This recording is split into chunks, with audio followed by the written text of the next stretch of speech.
Hey everybody, this is Jen Thompson, and today's the big day. We are with Kristen Jenson, and we have been waiting and working to bring this about for months.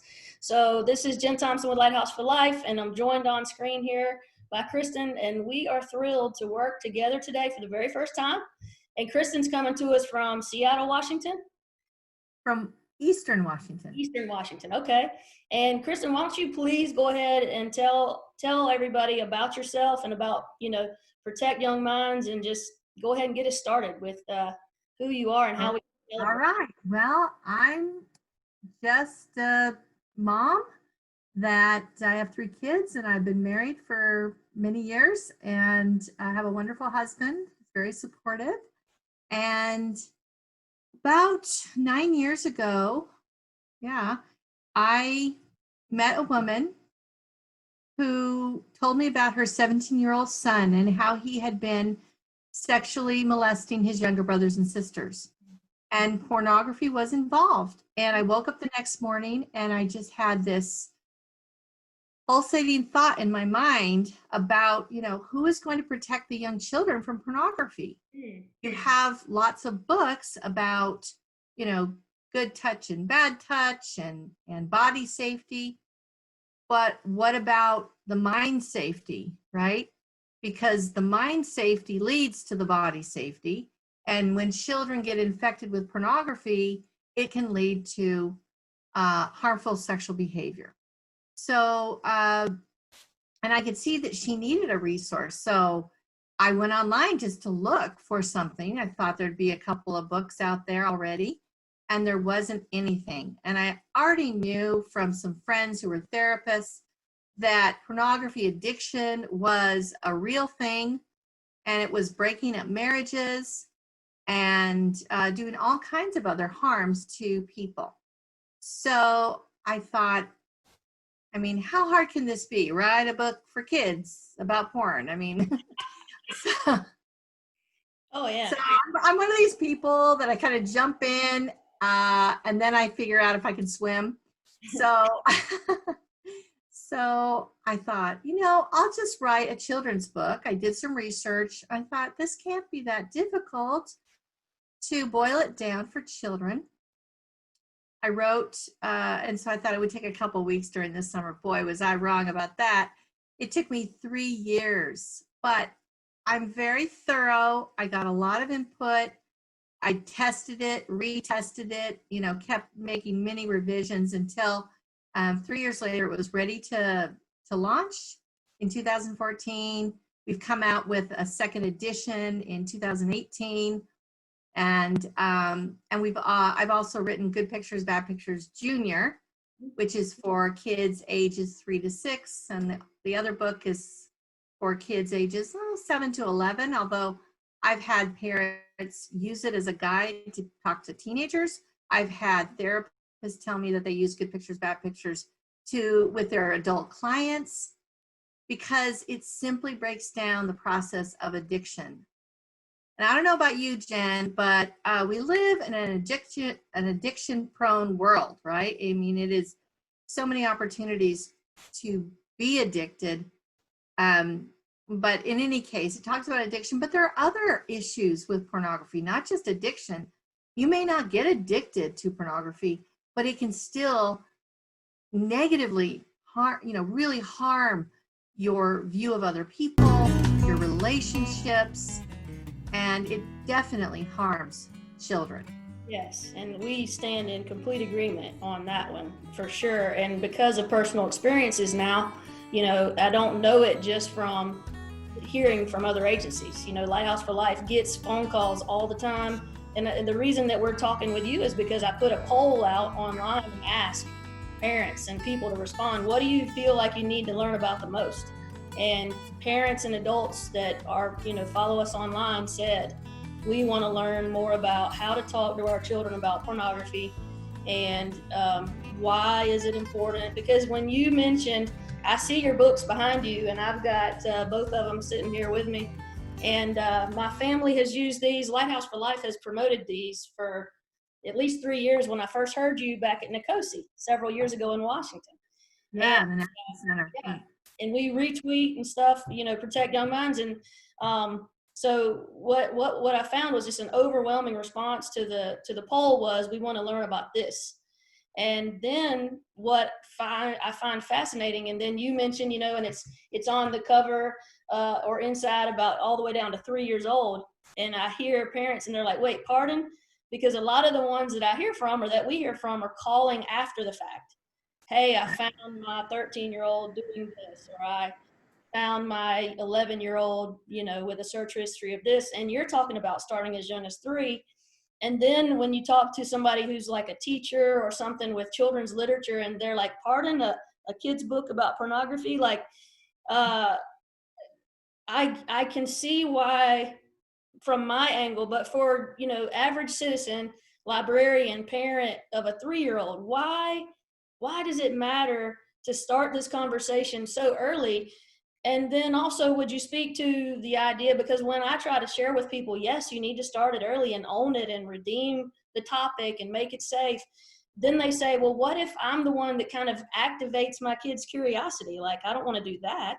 So would you speak to that? Because the whole point of this interview is to respond to what parents said they wanted to hear, which is how to talk to children, why to talk to children, and what are the tools to use. Right. Well, I totally understand that fear that I might, you know, initiate some curiosity, right? This is the facts. Mm-hmm. You have 2 choices. 1, you can be proactive, or 2, you can just cross your fingers, right?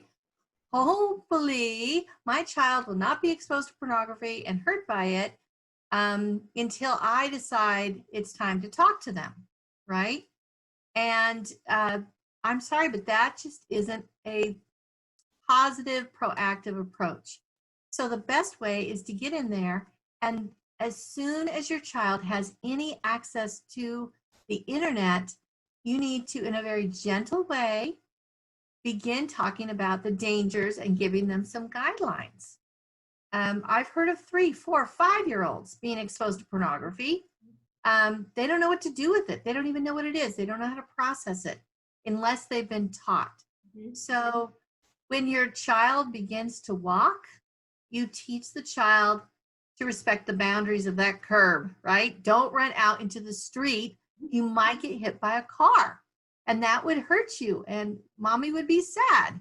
Daddy would be sad.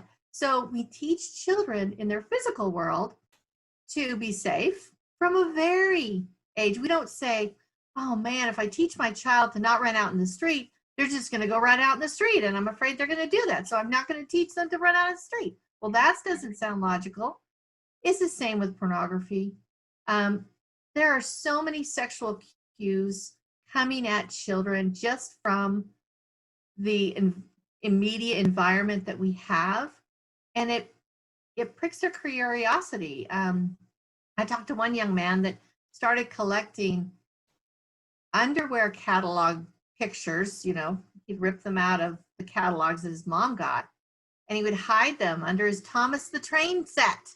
And he was like 5 or 6 years old.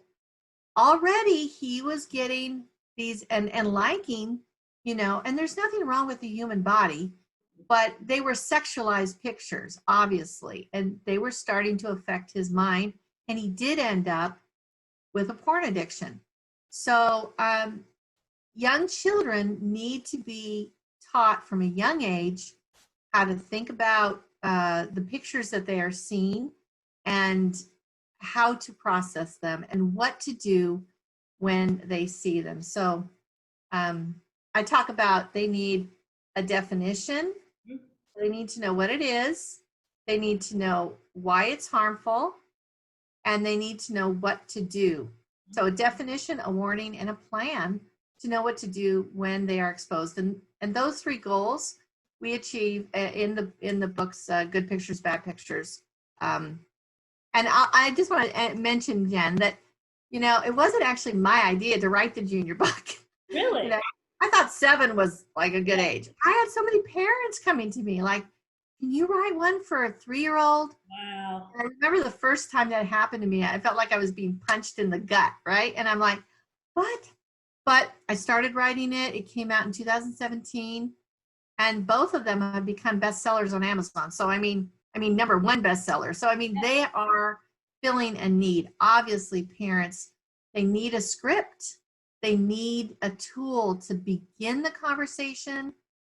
And a book is great because we're used to reading books to our children, so it's a comfortable experience. Mhm. And also, a book has a beginning, so it gets you started, a middle, so it gives you information, and an end. So Mhm. it's ended. Now, I don't want people to just read the book once and think they can check it off. This needs to be a continuing conversation, Yes. but it's just the right amount of time to help a child begin to understand these things and begin to protect themselves, Yes. right? I love your perspective on redeeming the topic and taking the power. And instead of letting it break your heart, why doesn't it? For me, I try to talk people into letting it empower their heart and redeem the generational gaps, because prior generations, were more quiet about things. And now people want to, and I think that they would have done more if they knew how. And so a Right. book is brilliant, like you said, because then also it's there and the message is consistent and it doesn't waffle, and you can put it away and pull it back out, and children are expecting books, and the Mhm. only way that they are uncomfortable is when they see it from us. Yeah. So I really love what you're saying with that positive approach and the comparison to running out in the street, and the three goals. It reminds me of a fire safety plan. It's just, Exactly. we need this, and we need this, and we just Right. mm-hmm. Exactly. And that's what the kids need.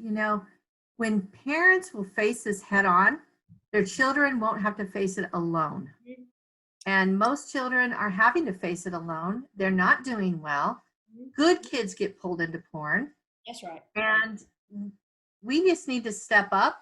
Mm-hmm. Parents and technology sometimes they're willing to send their kids out on the trail alone ahead. And I think parents should be out on the trail ahead, Yes. looking for lions and tigers and bears, right?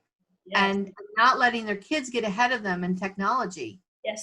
It's easy to do, but I really strongly encourage parents to take control and to learn and to educate themselves. Yeah. And I love, again, the conversation just is flowing so naturally for us, because at Lighthouse for Life, when we're talking to parents, we talk about sheltering versus shepherding. And shepherds are in front and lead by example and share their experiences. And so not just ignoring it and hoping for the best, like you said. And I used to teach elementary school for 15 years, and we saw babies acting out things that they couldn't have known unless they'd seen it, because that's how we learn. Well, Absolutely. let me ask you another specific question that I've heard, and you've almost covered it, but I want to make sure I say it very specifically. Some parents say to me that they don't understand why they would talk to their children about pornography if they haven't talked to them about all the concepts of sex, and they want to know if they need to do that in parallel, or there's some confusion there. Would you address that? Yes, thank you for asking that. So I have seen the need because pornography is so accessible, right? I mean, just a few taps can Mm-hmm. get a child into a porn site. So, and it's amazing what they can find. My daughter was a special ed teacher. Those kids, even Oh, though they weren't verbal, they knew how to get into trouble on the iPad. And she quickly learned she had to lock that thing down, which she didn't expect at the right. beginning, right? So if a nonverbal child with developmental delays can do it, then a normal child with normal curiosity and abilities certainly can get places they shouldn't be.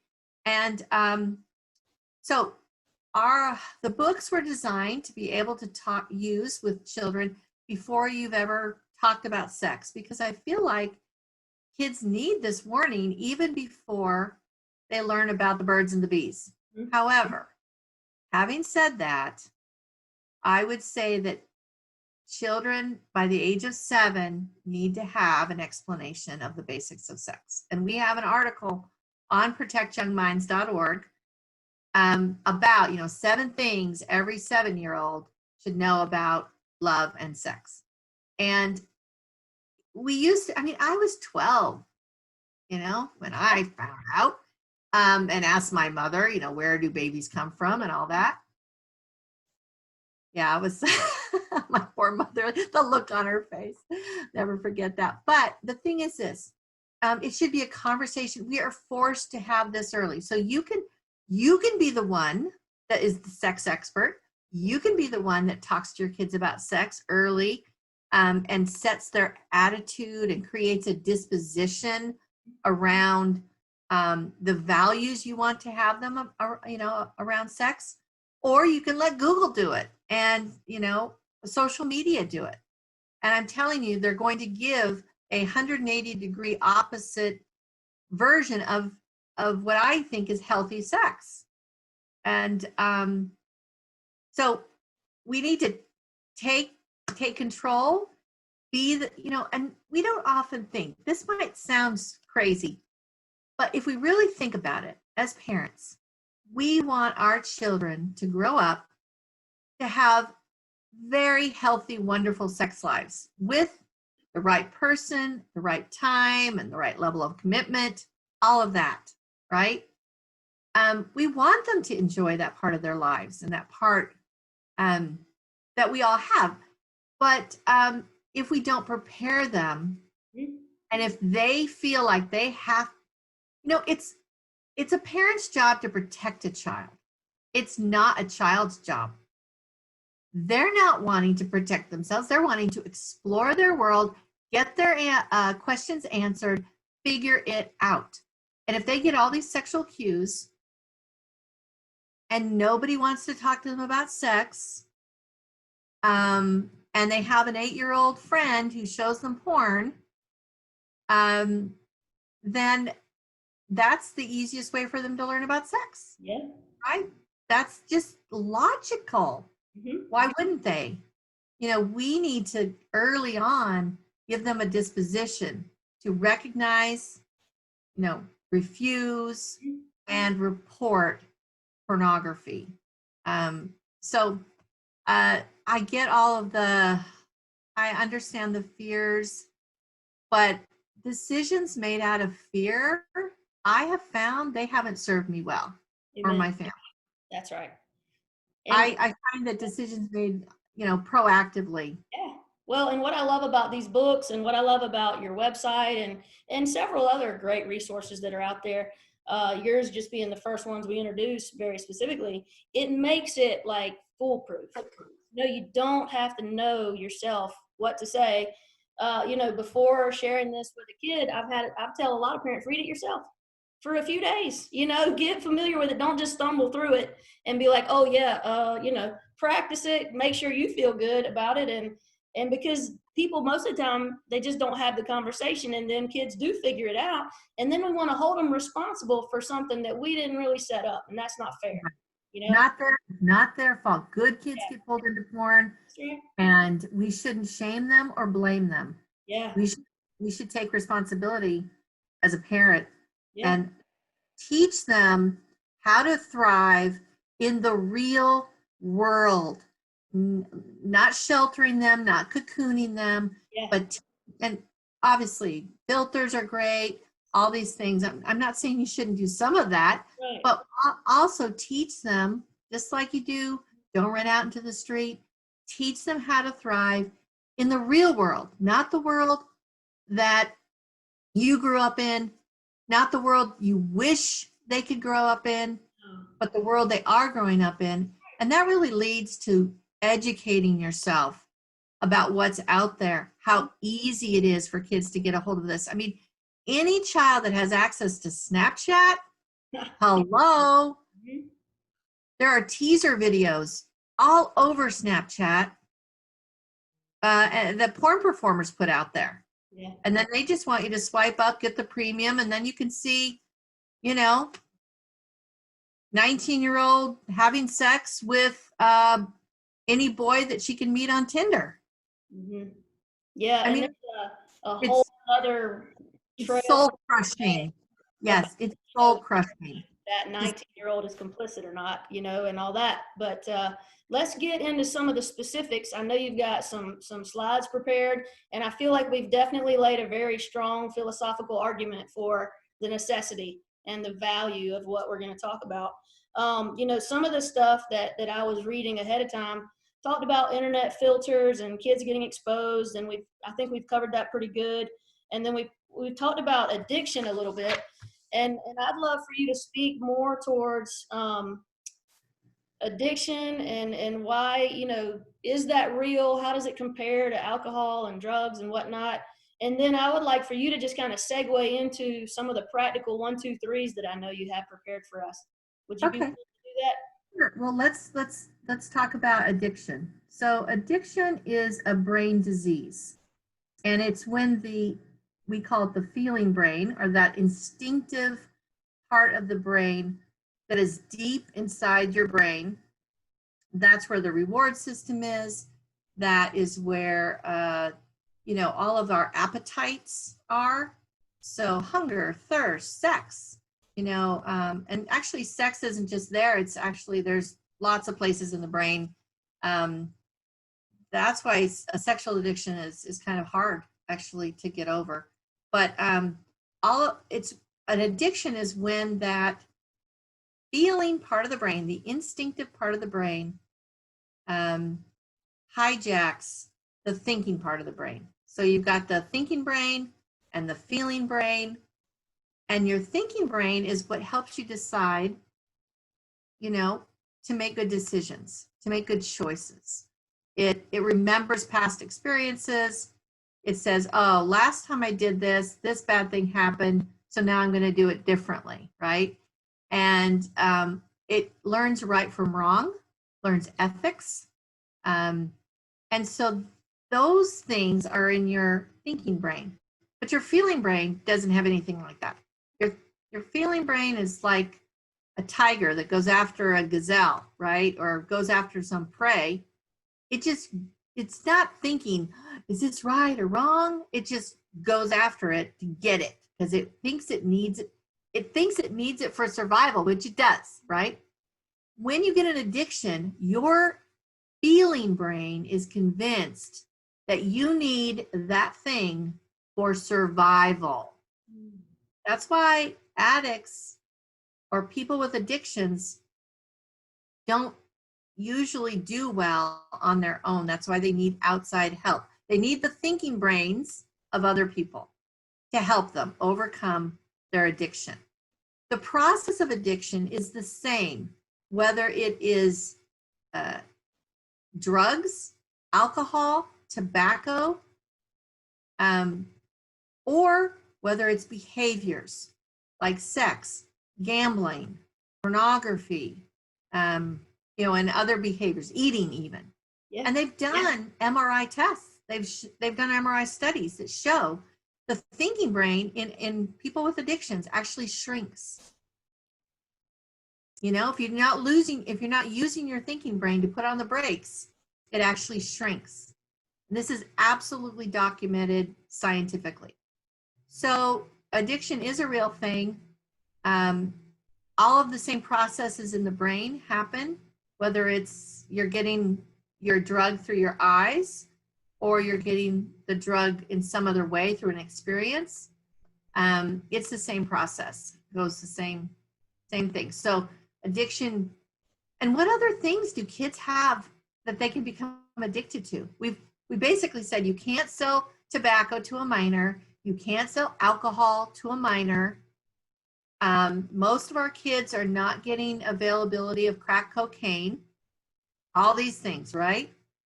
But they can get porn. As soon as they can get hold of one of these devices, they can get porn. I think, and I don't have a particular study to back this up, this is my own opinion, but I think porn addiction is the biggest addiction among young children. If they have any addiction, it's to porn, it's to technology, and we need to protect them. Yeah, and I would agree with you. I don't have studies in front of me, but I've cited them before, and the chemical that our brain creates with the pornography and the exposure and the arousal is actually more chemically addictive than synthetic drugs. And it is real. And then the other thing to think about is when children are exposed to it by accident, not even by curiosity, but by accident, by pop-up ads, or by, like you said, the lingerie ads in the wrong place or whatever. So but then it's like pulling, but yet I also find that there's a shame component with this one. And so it's not as celebrated when it's like, oh, so-and-so's 6 weeks without any drugs, and so-and-so's not drinking alcohol anymore. And nobody wants to say, so-and-so hasn't consumed pornography in 3 weeks. Like, there's a shaming component in our culture still. And it is, correlates directly to buyers and purchasers of sex, which is what spurs on sex trafficking.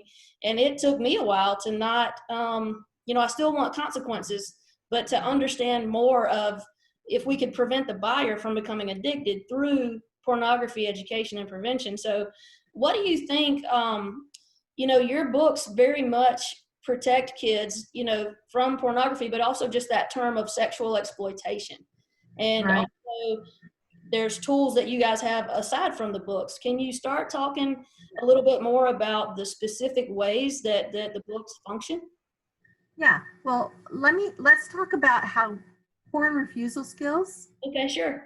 children be safer from sexual abuse, sextortion, Mhm.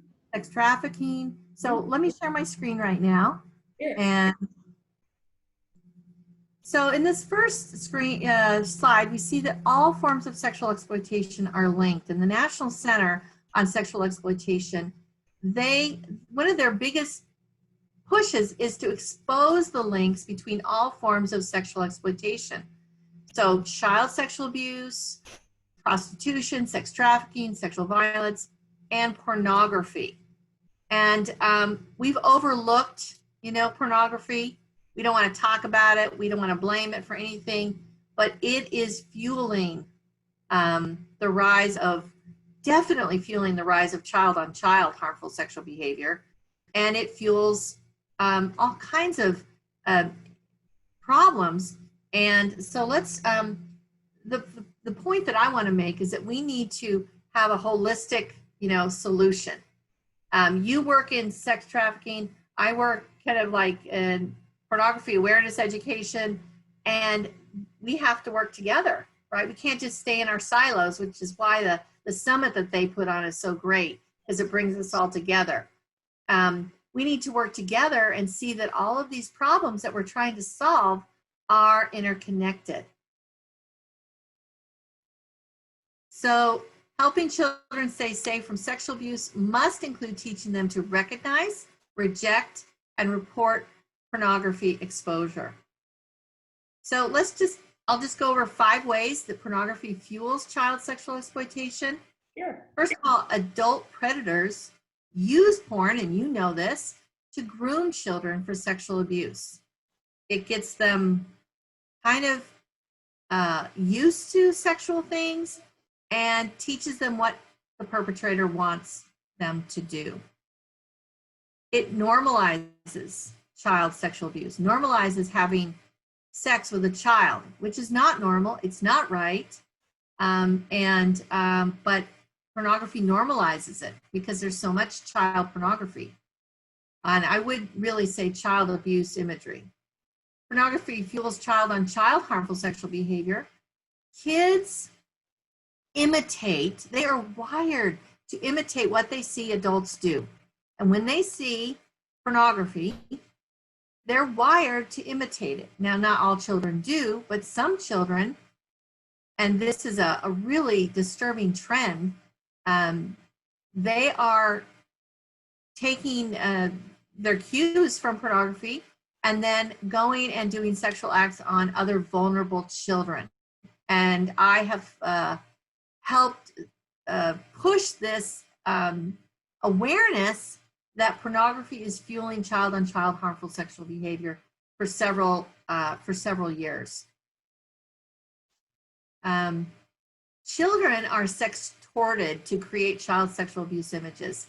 I'll never forget when I was testifying in front of the Washington State Senate committee about the public, about how harmful pornography is and that it's a public health crisis. And next to me was Captain Police. He was head of the Internet Crimes Against Children. And he gave a story. He gave lots of studies and statistics. But what I remember is him talking about the video of the 8-year-old who basically took a video of him raping a 4-year-old girl. And I don't know who the 4-year-old was, might have been his sister, but he knew how to do this. And he uploaded that video online. Children, there are sextortion rings. They're very highly sophisticated. They know how to engage children online. They know how to get them to send pictures and then to get them to send sexual pictures and then to extort them, to make them continue because out of fear. And then we know that pornography leads to risky sexual behavior in children. There are studies that show that especially girls, when they consume porn, unfortunately, they have a higher incidence of involvement in risky sexual behaviors. So we need to make sure that kids have refusal skills so that they can, be protected. So they know how to recognize pornography and turn away from it. They know to tell a trusted adult soon, like within hours if possible, as soon as they can. They can label it, and that helps bring their thinking brain online. That's pornography. That's something I want to keep out of my brain. That's dangerous. And then also kids need to learn how to minimize the shocking memories that pornography creates in their minds. And it keeps coming back and eventually tempting them to look for more.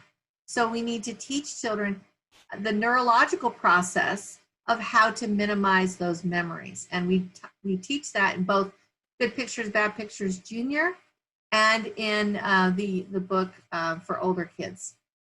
And then again, we talked about the thinking brain and the feeling brain. We need to teach the thinking brain to be in control, to basically say, feeling brain, I know you're curious about those pictures or that video, but I'm going to keep my thinking brain in control and stay away because I know it's dangerous. This is actually a very powerful technique.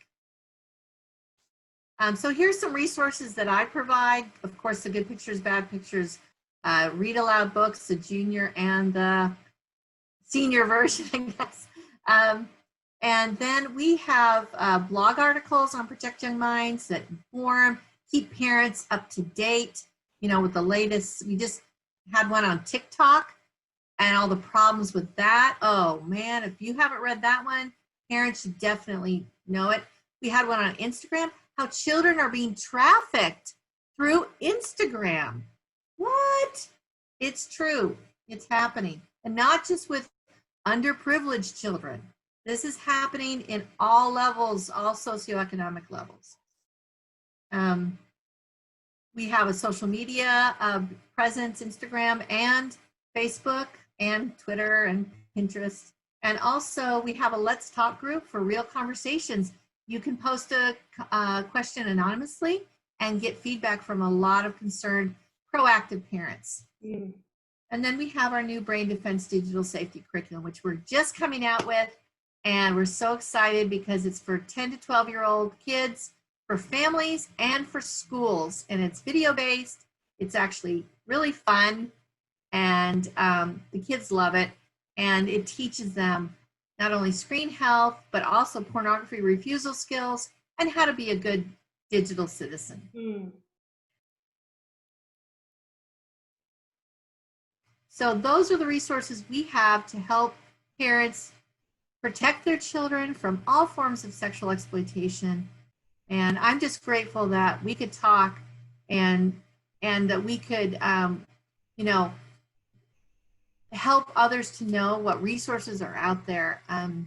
We just got a Instagram message about a mom of a 4-year-old, and the 4-year-old was sexually molested by another child, I believe. And she's just like, does not know what to do. So we sent her some resources. But we have many articles on Protect Young Minds and free guides to get you up and running. We have like a start guide and all kinds of things that are free to help parents. And that's our mission. So thank you so much, Jen. It's been just wonderful chatting. I love having you, and I appreciate it. And for those of you that are joining us, or you might have missed part of this, it's going to stay available for you to watch online. And then we are encouraging everyone, as you think of questions that might not have been addressed or that you might not have put in the chat while we were together today. We're going to take several weeks, and we'll put an email address on the screen as we close where you can send in your questions. And then if we get enough interest, maybe we'll have the honor of bringing Kristen back to address specific questions that you guys might ask if you don't find what you need on Protect Young Minds website. And we've got their website listed, and we post from you guys every couple of weeks and tag you on our social media, and just really appreciate the level of professionalism and the research-based everything, that we've seen you guys demonstrate. And I love just, again, that spirit of camaraderie and the positive approach to sex. It's not meant to be shameful and stolen. It's meant to be healthy and cause us to have relationships that are bonded in a really great way. Yeah. Well, is there any final word you want to leave? Otherwise, I can't thank you enough for joining us. Well, I would just encourage parents. It's once you get started, it's not that hard, and it's good to overcome. I know you can do it. I have seen so many parents, and it's interesting. Kids love these books, but parents, once they start the conversation, they feel this relief. Yes. But the kids feel a relief too. We just got a letter from a woman who her 8-year-old had started looking at pornography, 8-year-old daughter.